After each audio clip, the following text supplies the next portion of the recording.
वाची शब्द है सनातन। सनातन किसे कहते हैं? कहा कि जिसका कभी अभाव न हो, जिसकी सत्ता सदा सर्वदा विद्यमान रहे, जो शाश्वत हो, नित्य हो, जो अनंत हो, वही सनातन है। जिसका कभी अंत न हो सके वह सनातन है। हमारे ठाकुर जी को भी सनातन के नाम से पुकारा गया है। गीता में अर्जुन भगवान को कहते हैं कि हे प्रभु, सनातनस्त्वम पुरुषो मतो में, आप हमारे मत में इस सृष्टि के आदि पुरुष हैं, सनातन पुरुष हैं, परम पुरुष हैं। भगवान को भी सनातन कहकर पुकारते हैं।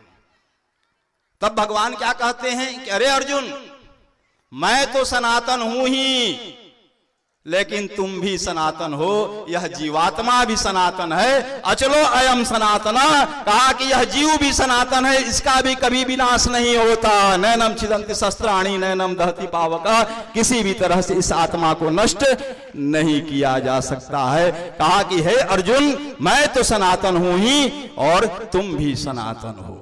तो परमात्मा भी सनातन और जीवात्मा भी सनातन। अब देखो, संसार में आप लोग देखते हो कि आपके यहां खामी से जो रोड, मान लो कि मंडला जाता होगा, तो आप कहोगे कि खामी मंडला रोड है, या मंडला जबलपुर रोड है, मंडला भोपाल रोड है। जो भी मान लो कि दो नगरों को जो मार्ग जोड़ता है, उस मार्ग को उन नगरों के नाम पर हम जानने लगते हैं कि ये मार्ग है। तो यहां परमात्मा भी सनातन है और जीवात्मा भी सनातन है।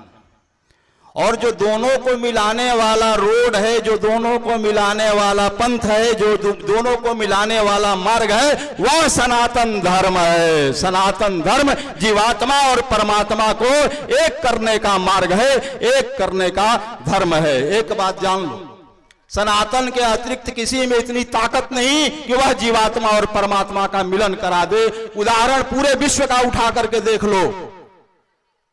अन्य कहीं किसी पंथ मजहब धर्म में कहीं किसी को आज तक परमात्मा की, परमेश्वर की अनुभूति नहीं हुई। जब भी जिसको भी हुई, सनातन धर्म में आकर के ही हुई, इसके बाहर कहीं किसी को नहीं हुई। यह भी आप गांठ बांध लो, उस सनातन संस्कृति में आपका जन्म हुआ है। और एक बात जान लो, अभी तुम दूसरा धर्म स्वीकार करो तो तुरंत नाम बदल दिया जाएगा, हुलिया बदल दिया जाएगा, कर्म आदि सब बदल दिया जाएगा, सब बदल जाएगा। लेकिन हमारे सनातन धर्म में देखो, हमारे यहां नाम बदलना बड़ा खराब माना जाता है। कभी कभी आन की बात हो जाती है तो लोग कहते हैं कि अगर ऐसा नहीं होगा तो मेरा नाम बदल देना। और यहां थोड़ी सी सुख सुविधा के लिए लोग धर्म बदल लेते हैं, नाम बदल लेते हैं, स्वरूप बदल लेते हैं। हमारे सनातन धर्म की जो शरण में आया, ना उसका नाम बदला गया, ना उसका हुलिया बदला गया। अपने नाम हुलिया के साथ रहते हुए सनातन धर्म की शरण में उन्होंने भगवान को प्राप्त किया। उदाहरण, हमारे यहां रसखान आए, रहीम आए, चांद बेगम आई, मिसेज एनी बेसेंट आई, मिस्टर स्टॉक जैसे सैकड़ों पादरी आए और यहां भगवान की शरणागत रहते हुए ठाकुर जी की सेवा करते हुए मुक्ति को प्राप्त किए, वैकुंठ को प्राप्त किए। रसखान तो इतने उच्च कोटि के कवि थे कि आज भी भागवत के बड़े बड़े विद्वान कथाकार उनके छंदों को बोल करके भगवान की बाल लीलाओं का वर्णन करते हैं। ठाकुर जी को इतने प्रिय थे कि उनका जब शरीर छूटा तो बाल कृष्ण ने स्वयं अपने हाथों से उनका अंतिम संस्कार किया था। और सनातन धर्म की शरण में आए तो उनका नाम रसखान ही रहा। आज भी हम रसखान कहकर ही पुकार रहे हैं। उनका जो स्वरूप था, हुलिया था, मुसलमानी स्वरूप था, उसी स्वरूप में रहे, उसी स्वरूप में वृंदावन की धरती में रहे, भगवान का भजन किए और अंततः भगवान को प्राप्त किए। एक बार देखो, रसखान और रहीम कवि चित्रकूट की भूमि पर बैठे थे। वहां रहीम ने देखा कि एक गजराज बैठे हैं, एक हाथी बैठा है और वह चित्रकूट की धूल को, रज को उठा करके अपने ऊपर फेंक रहा है। रहीम ने रसखान से पूछा, क्या है रसखान कवि, यह गजराज क्या कर रहे हैं?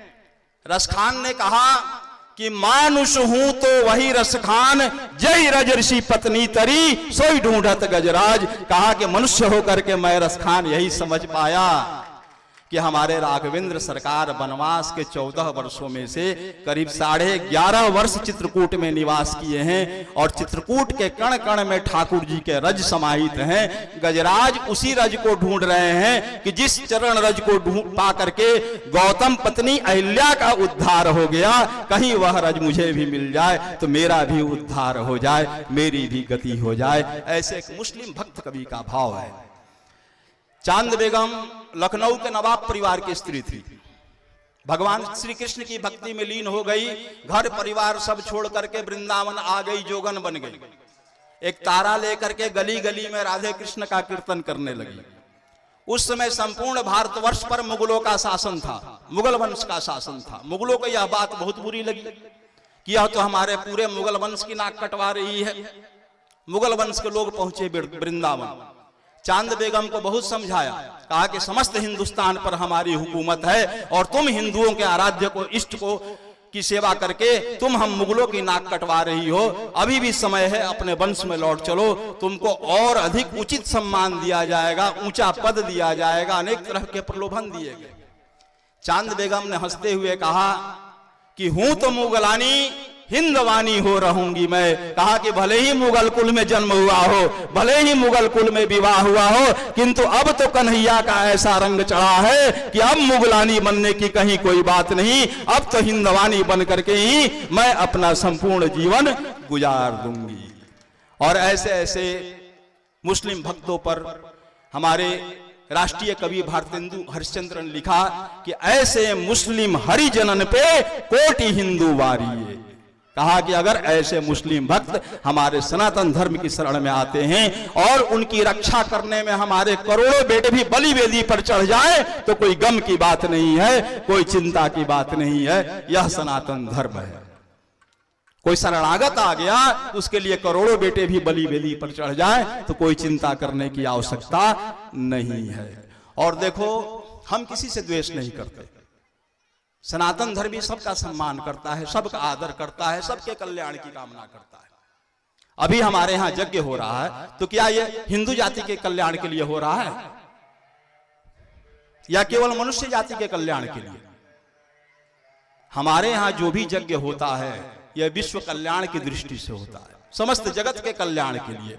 कुकर, शुकर, दानव, मानव, कीट, पतंग सभी के कल्याण की कामना हमारे यहाँ निहित होती है। इतना उदार और इतना विशाल धर्म इस जगत में कोई है ही नहीं।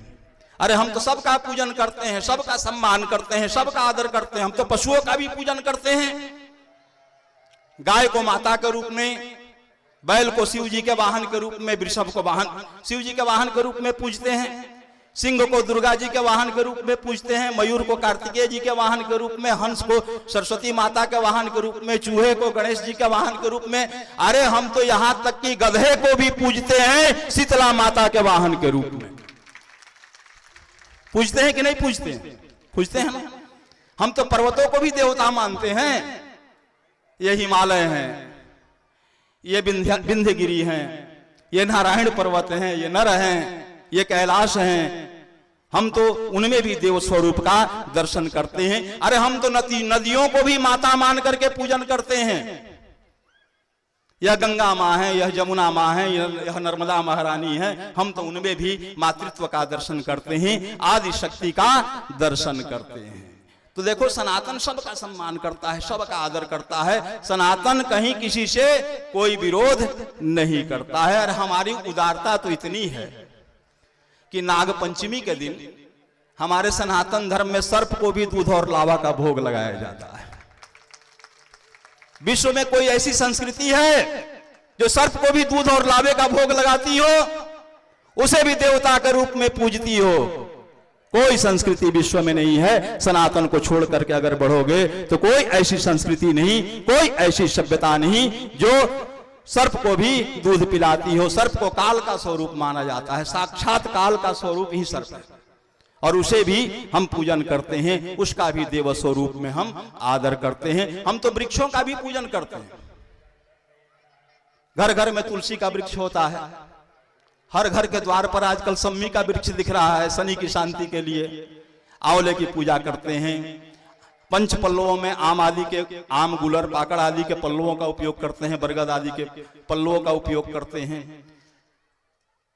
सभी वृक्षों का हम पूजन करते, समझ लो कि सभी में सनातन धर्म यह है कि कण कण में देवत्व का दर्शन करता है। चाहे वह वृक्ष हो, चाहे वह पशु हो, चाहे वह पर्वत हो, चाहे वह नदियां हो। हम तो अपनी भूमि को भी, मातृभूमि को भी मां मानते हैं, इन्हें भी भारत माता कह करके पुकारते हैं, इन्हें भी शक्ति स्वरूपा हम मानते हैं। तो सनातन धर्म जो है सबका आदर करता है, सबका सम्मान करता है। हम वसुधैव कुटुंबकम के सिद्धांत में विश्वास करते हैं। हम किसी का हित नहीं चाहते। और देखो, इस व्याख्या को तो हम लोग कई कई घंटे बोलते हैं, लेकिन अब 30-40 मिनट में हमको बात खत्म करनी है। तो बहुत कुछ छूट भी रहा है, लेकिन उसी में कोशिश कर रहे हैं कि सजा दें। तो सनातन का तो मतलब आप